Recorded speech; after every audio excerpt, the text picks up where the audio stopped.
Hi guys, little project I've had in mind to do for quite a while. Quadcopters. Most of you will be aware that they've changed the regulations and you have to be registered if you want to fly one. And then at one time you could get away with not having to register as long as they were under 250 grams. But then they decided if it has a camera on it, even if it's under 250 grams, you've still got to be registered. Well, I don't want to be fussed with that. So that means I've stopped flying quads. It also means if I do fly them, I'd have to take the camera off. Well, I've got two of these. These are off the SYMA X5C.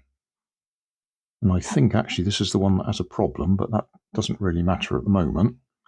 Yeah, my friend Mike Flight gave me two SYMAs because he had finished with them. This was a good few years ago. So, ramble.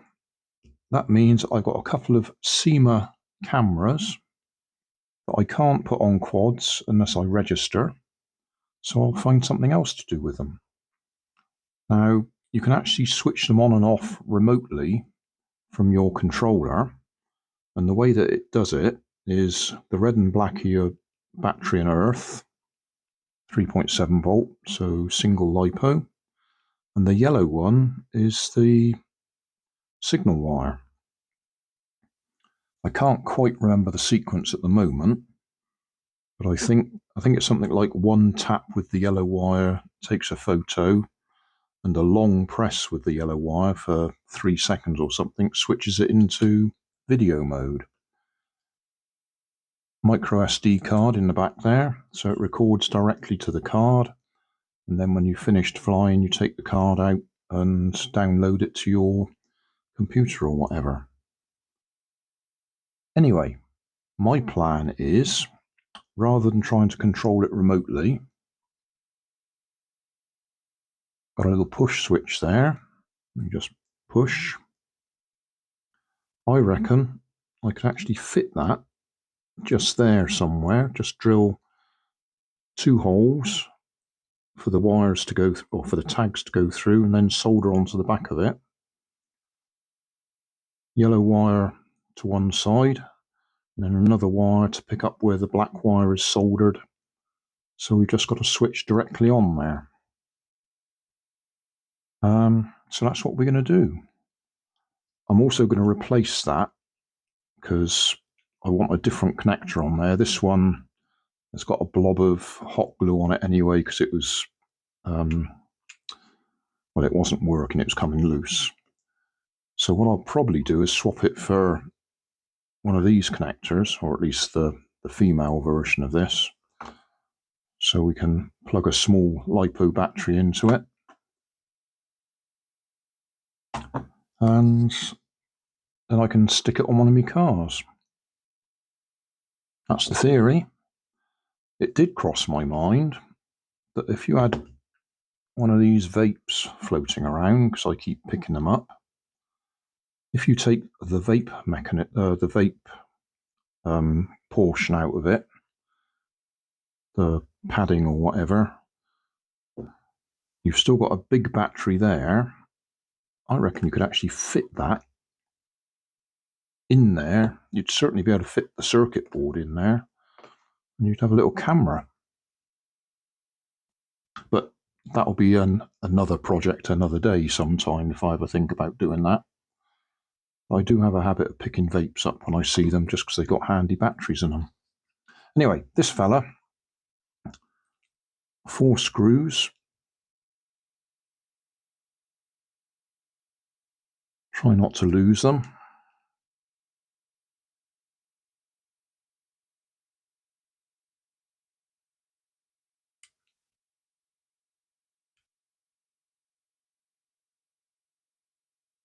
Just need to check whether there's any space. I think there's space in there to be able to do what I'm saying, poke the wires through from that little button. It actually means it's supposed to be that way up, But if we have the button on top, just sit it, I mean, you can always invert it in editing. You coming apart? Yes, there we go. Okay, so that's our camera sensor. That's our blob chip that does all the work. I think that's even a microphone there. But we've just got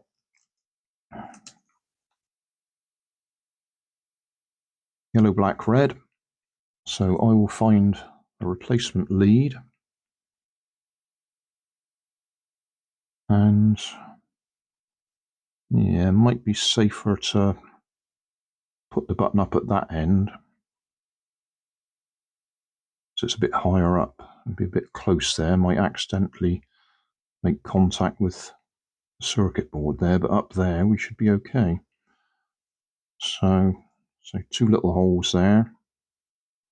I ought to check this switch works. It's one that I've recovered from some circuit board at some time in the past. So I'll put a meter on there and just check that actually works. Replace those wires, like I said.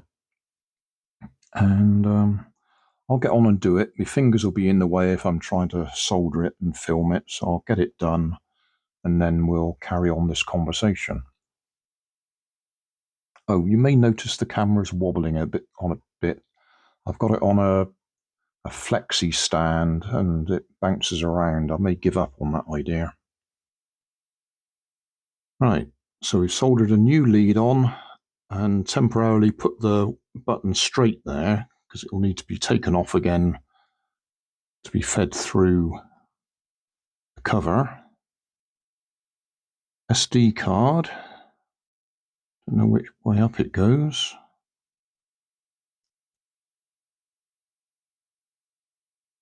Seems to have gone in that way. Don't know what state these are in.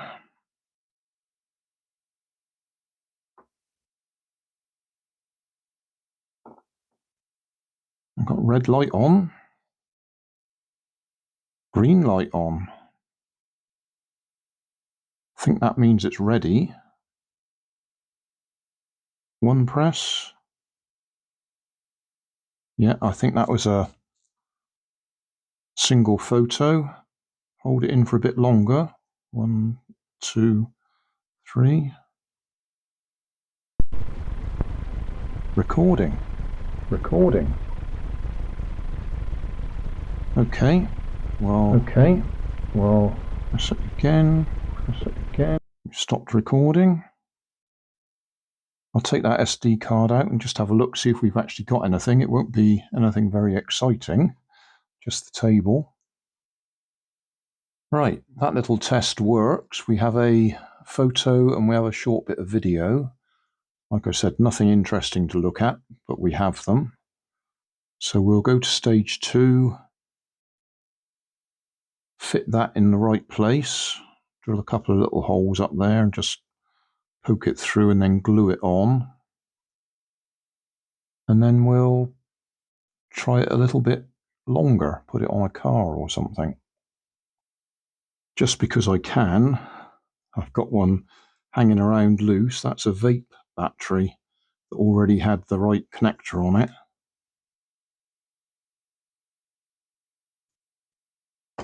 We stick that on there, light comes on. Press the button, take a picture. I've got the hot glue gun warming up and I'll hot glue that in place. So there we are, put back together with my button hot glued on top.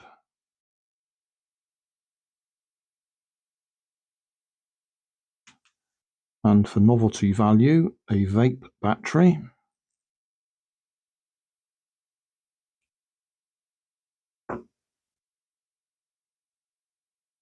Okay, we got the green light, so we're ready. So one press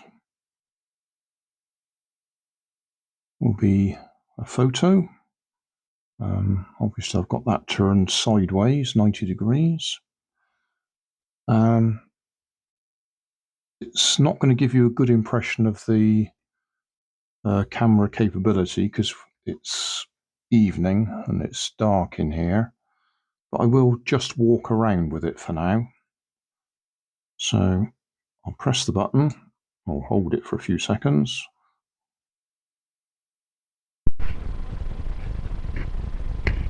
Yep, we're now into record mode.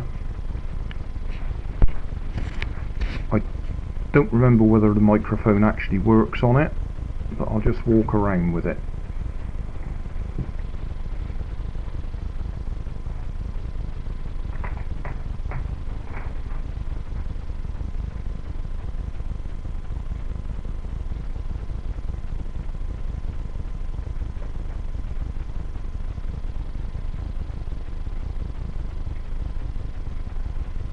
So, not sure about the microphone.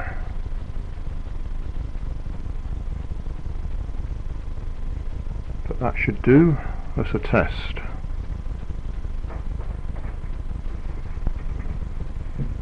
So, press it one more time. That stops it. That was one thing I always used to forget to do when I was flying it. You had to stop the camera before you turned the quad off. Otherwise you lost what you were filming. Anyway, that's that done. And it works off of a vape battery. That's a small one, obviously. Thanks for watching. You'll always find more information down below in the video description. If you like this video, you might like this one up here. You might like to subscribe just here. Over here is my latest video on my channel.